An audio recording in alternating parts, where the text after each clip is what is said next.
Welcome, curious minds, to an extended deep dive into a subject that couldn't be more relevant today. We're talking Iran's evolving regional power and its complex, often volatile rivalry with the United States. Absolutely. Our guide for this journey is Mohsen Milani's groundbreaking book, Iran's Rise and Rivalry with the U.S. A really essential read, I think. Definitely.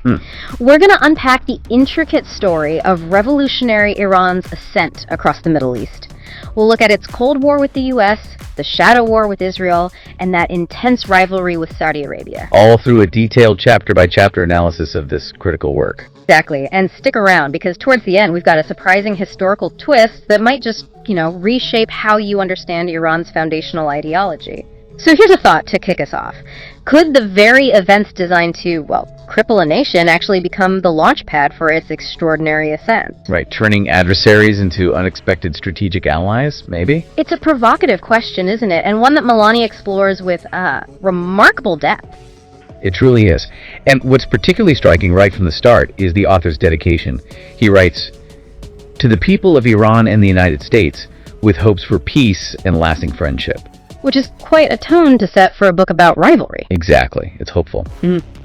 Milani structures his analysis around four critical questions. First, how and why did anti-Americanism and anti-Israeli policies become central tenets of Iran's regional strategy? Okay, the why. Second, what's the strategic logic behind Iran's regional policies, and what methods does it actually use to expand its power? The how. Third, what are the consequences of this geostrategic rivalry with the U.S.? We're looking at Iraq, Syria, Lebanon, Yemen, Gaza, and how has Tehran developed what he calls asymmetric deterrence? Right, that asymmetric piece is key. And finally, he asks, is the Islamic Republic's deterrence mechanism against the U.S. truly effective? And is its rise sustainable? Does it genuinely serve Iran's national interests? That's a really comprehensive framework. It immediately flags Iran's deep-seated perception, right, that the U.S. is an existential threat. The book brilliantly explains Iran's forward defense strategy. It's basically their way of, leveling the playing field against a much stronger conventional military power. Kind of punching above their weight. Exactly. Think of it as proactive defense. Expanding influence, building deterrence by extending the conflict beyond its own borders, potentially targeting vital U.S. interests. And they do this mostly through asymmetric or unconventional warfare. Precisely. And cultivating this indigenous, self-sustaining military capability. It's all designed to make any direct fight incredibly costly for whoever takes them on. And this book, it really stands out because it offers such a broad, comprehensive, big picture view, across these four key countries plus Gaza. Yeah, not just focusing on one relationship. Right. Unlike a lot of other work. Right. Milani's methodology is, it's pretty robust. He draws on a huge range of sources. Like what? Okay, so extensive existing literature, obviously, his own previous research, dozens of interviews with experts, diplomats. Real insider stuff. Yeah, and recently declassified U.S. government and CIA documents. Crucially, also a wealth of Persian language sources, which often give unique insights you don't get elsewhere. That's important. It is. This diverse approach lets him illuminate the really intricate connections between Iran's regional policy and its often overlooked domestic factional rivalries. The internal politics angle. Exactly. He also does this crucial comparative analysis, looking at pre-revolutionary and revolutionary eras. That helps us move beyond presentism, judging the past by today's standards. Right, avoiding that trap. Yeah, to uncover these recurring patterns in how the Iranian state behaves, it's about understanding the deep historical currents that are still shaping things today. Okay, let's dive into those historical roots then, because you're right, they're absolutely critical for understanding Iran's strategic thinking today. We're talking the weight of past empires, Iran's struggle for sovereignty. It's a long view. Really is. Iran's pre-Islamic history, it goes back millennia, and it deeply shapes their national identity. Think about the Achaemenid Empire.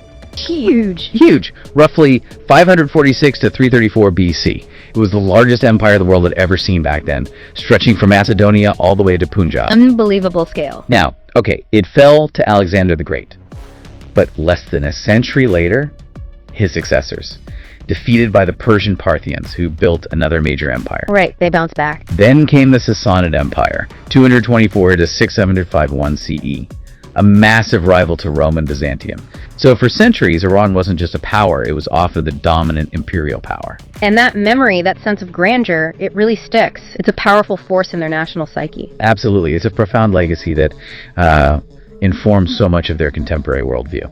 Then that trajectory just dramatically shifts with the Islamic conquest in 651 CE. The Islamic army, under Caliph Umar, defeated the Sassanids. Big turning point. Massive. It led to the gradual conversion of Iranians from Zoroastrianism to Islam, but, and this is critical, they managed to preserve their distinct Persian culture and language. Which is quite remarkable. It really is. They even played a huge role in expanding the Islamic Empire during the Abbasid Caliphate, that period, 8th to 13th century. Right. Often called the Golden Age of Islam. Right. Huge Persian contribution. Immense. Think Khwarizmi algebra, modern numerals. Avicenna, his medical texts were like the standard for centuries. Foundational stuff. Exactly. But then this flourishing gets brutally interrupted by the Mongol invasions in the 13th century. Genghis Khan's army just razing cities. His grandson Hulagu Khan finished off the Abbasids in Baghdad in 1258. Devastating. Utterly. Despite that devastation, though, Iran eventually saw this remarkable cultural resurgence, which led to the Safavid dynasty. Ah, the Safavids, 1501 to 1722. They're really pivotal, aren't they? Absolute pivotal. They didn't just unify Iran, they turned it into this cultural and commercial hub. And most significantly, they established Shia Islam as the state religion. Even though most people were Sunni at the time. Yeah, which fundamentally shaped Iran's identity and its future regional role. This empire expanded significantly, and its influence peaked under Nader Shah Afshar around 1736 to 1747. So, Iran carries this deep, long memory of being a dominant regional power. And then came a period of really profound decline under the Qajar dynasty from 1789 to 1925.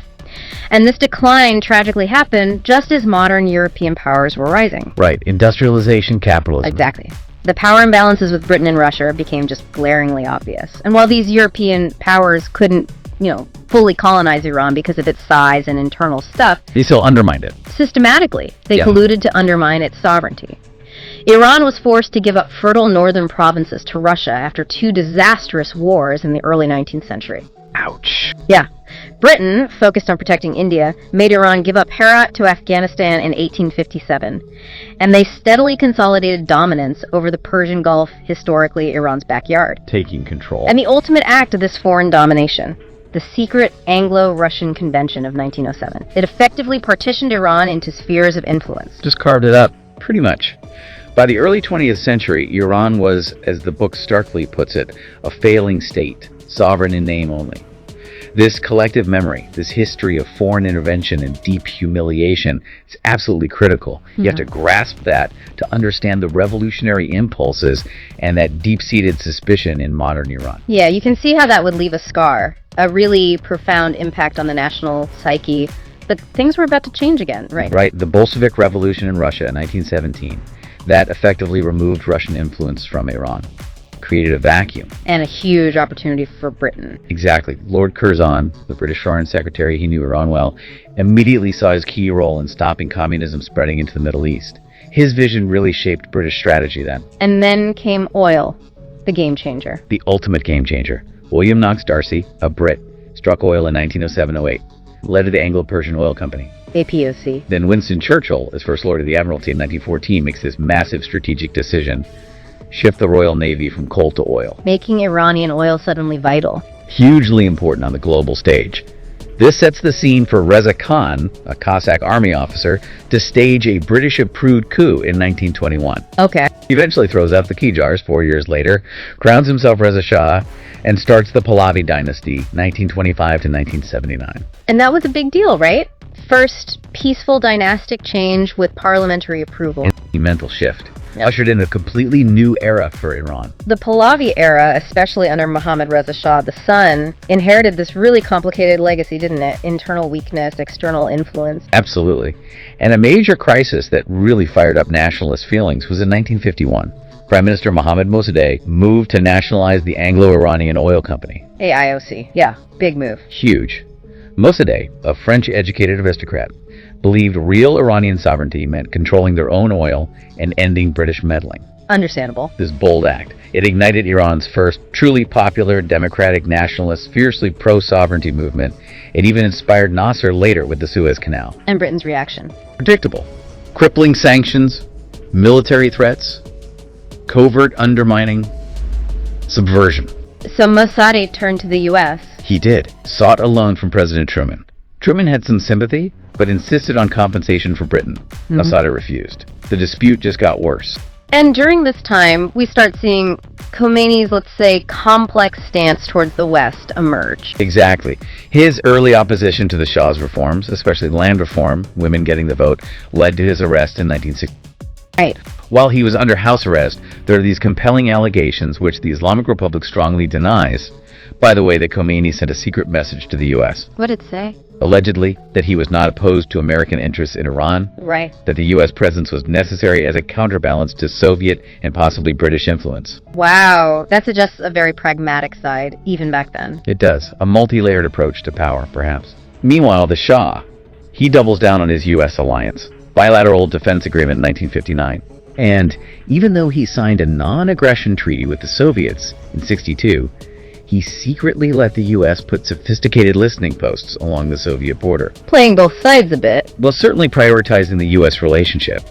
By the late 60s, Britain's pulling out of the Gulf, OPEC, led by the Shah, jacks up oil prices. Iran gets real financial independence. And the Shah uses that power to expand regionally, empowering Shias in Lebanon against pan-Arabism, aiding anti-Nasser royalists in Yemen.